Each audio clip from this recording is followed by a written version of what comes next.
Hi, I'm Shirley, a 31-year-old office worker. A year ago, I married Mason, a man I met on a blind date. After a year and a half of dating, he proposed. Settling down had always been my dream, so even though the proposal felt a bit hasty, I said yes. In hindsight, I realized I should have taken a more cautious approach. Not long after our wedding, Mason made a surprising decision to switch jobs. When I asked him about it, he explained that his previous position didn't allow him to fully showcase his skills.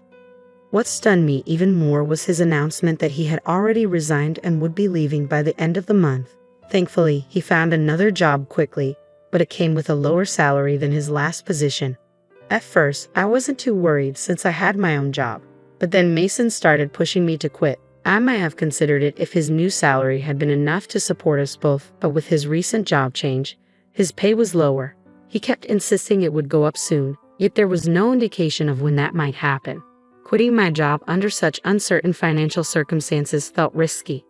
We relied on my income to save and cover essential expenses like rent and car payments. Depending solely on Mason's current salary just wasn't practical. One evening, Mason handed me divorce papers, seemingly to intimidate me. "You know I'm ready for this whenever," he challenged. I urged him to take a breath and rethink his words, but he simply stood up and retreated to his room.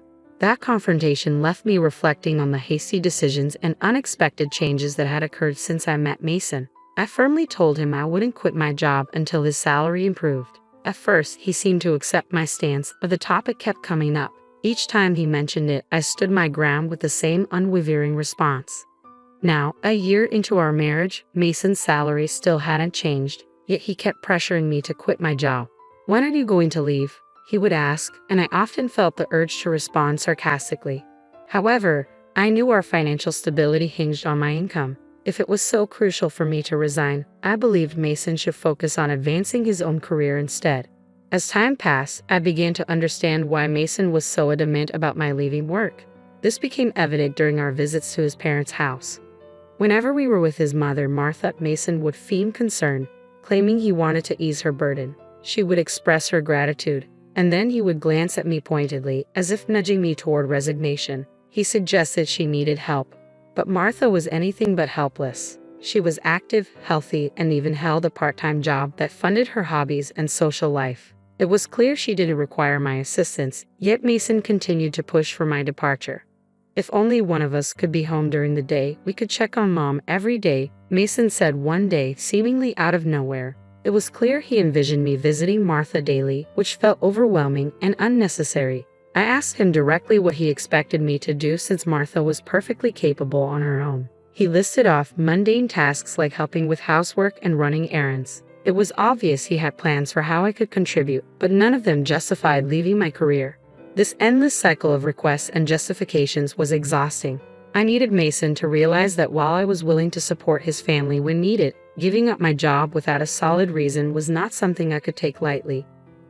"But Martha has her part-time job and spends most of her days out with friends, right?" I pointed out when he suggested I could take care of housework during the day. His response left me puzzled. Was he really implying I should become his mother's maid? Mason was deeply concerned about maintaining a certain image, especially in front of his parents. If he was so eager to take care of them, why couldn't he handle the household chores himself? Despite his persistent pressure, I stood firm in my decision not to quit my job. I also opted not to visit my in-laws on my days off, though I did make an effort to see them during major holidays like New Year's. As I reflected on our visits, a pattern emerged. Mason frequently delegated tasks to me, asking me to tidy up, assist his mom, or run errands. I pushed back against these requests. When he suggested I go to the store, I would reply, "Don't you know this area better than I do?" His standard excuse was that it wouldn't look right if he did it himself. A rationale I found both puzzling and manipulative. It seemed he was more focused on controlling the situation and projecting an image of family care than on genuinely caring for his parents or me. As time passed, my perception of Mason changed. It became clear that he was more focused on appearances than on genuine affection or respect for me.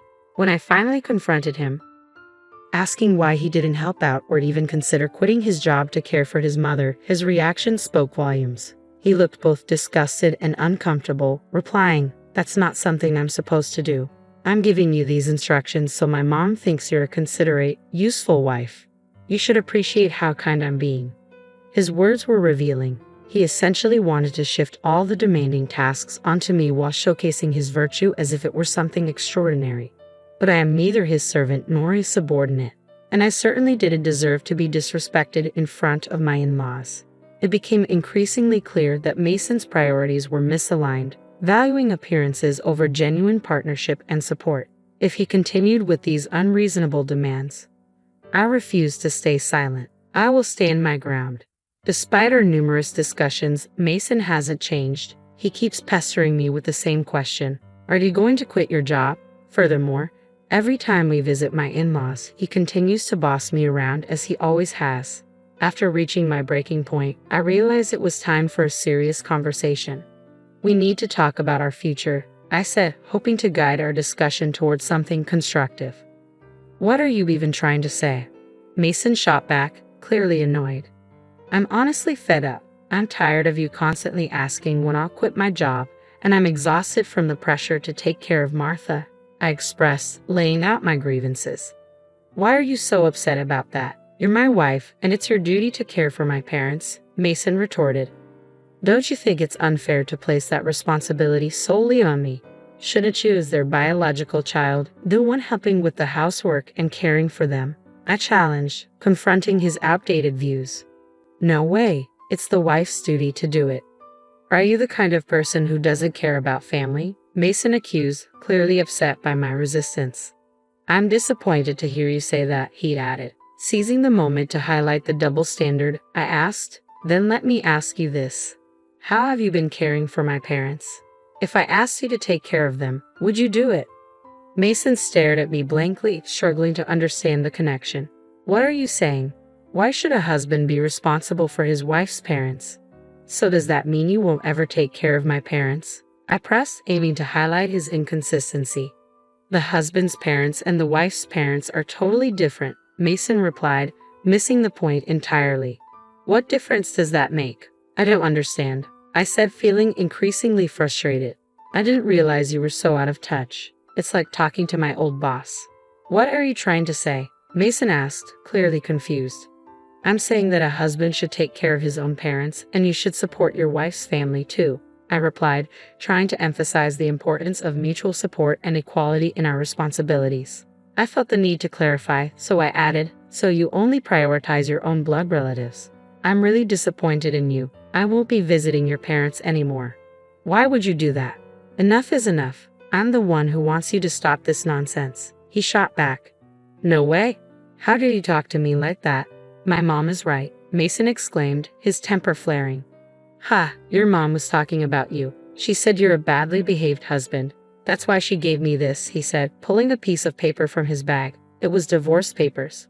What? You had divorce papers ready? I asked, shocked, but Mason looked oddly proud of himself. See? I scared you, didn't I? I'm ready for this anytime, so think about what you just said, Mason declared smugly before heading to his room. Unbelievable. Why is Mason so selfish? I thought, fuming. That triumphant look on his face made it clear that the divorce papers were just a threat to manipulate me.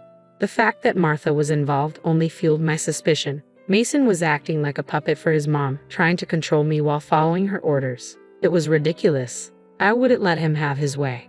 How could he not see that our marriage was in serious trouble with this behavior? His lack of understanding only frustrated me further. Mason had already completed the divorce papers and handed them to me with witnesses present, including Martha and his friends. This meant I could sign and file them whenever I wanted. The next day after Mason left for work, I filled out the divorce papers and submitted them to the city office as a precaution. I also filed a notice of non-acceptance of the marriage certificate. Knowing Mason might threaten to file a marriage certificate on his own, I called my parents to explain the situation. When they learned I had prepared the divorce papers, they were initially shocked but quickly rallied behind my decision. Outraged by Mason's behavior, they offered to help me move my belongings right away. Taking a leave from work, I had my parents come over, and together we relocated all my things to their house while Mason was out. I decided to stay with my parents for a while. For the first time in a long time, I felt genuinely comfortable and at ease in their home. Reflecting on my marriage, it became clear that Mason never contributed his fair share to our household chores. I was the one cooking dinner after long workdays and managing all the cleaning and laundry on my days off. On top of that, he expected me to care for his parents, which simply wasn't feasible. That evening, Mason called, likely just back from work. "Hey, where are you right now?" he asked. "I'm at my parents' house," I replied. "Oh, why would you go back there without my permission? And where's all your stuff?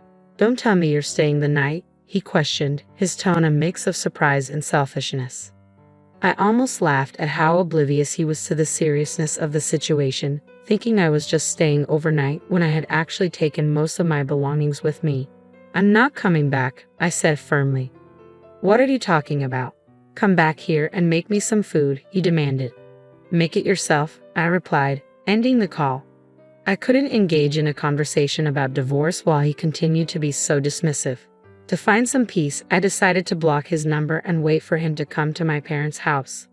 A week later, Mason arrived at my parents' home, accompanied by his parents. They all wore serious expressions as we faced off in the living room, 3 against 3. "How could you do this? How could you leave without my permission?" Mason demanded, incredulity and accusation lacing his voice.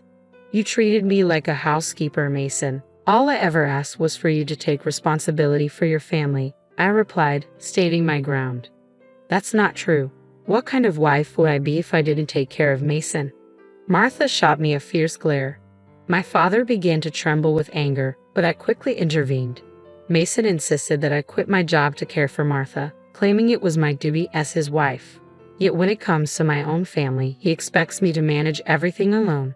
Ultimately, Mason seeks obedience, using me to take care of his parents while taking all the credit. That's why he prioritizes his parents over mine. "Have you ever heard Mason say these things?" I asked. Martha continued to glare, but Lamb looked confused, as if he hadn't known about any of this before. "Let me clear the air," Mason interjected, waving the divorce papers and claiming it was all Martha's idea. "Why would you say that?" Lamb asked, clearly taken aback. "Oh no, it's because Camila has an attitude problem," Martha stammered. "And did you really say that Camila's parents aren't a priority?" I pressed. "Well, it's only natural for your parents to come first," Martha shot back defensively. "Don't be absurd. I came here to support you after hearing about the unfair treatment Camila has faced, but it seems you're the one at fault. Don't hide behind her parents' authority to manipulate the situation," Liam said, causing Mason to visibly shrink in his seat. Liam then turned to me and my parents, offering an apology. "I'm truly sorry for the trouble caused by my foolish son. I will have a serious talk with him." "Liam, you're not to blame at all, so please don't apologize," I replied.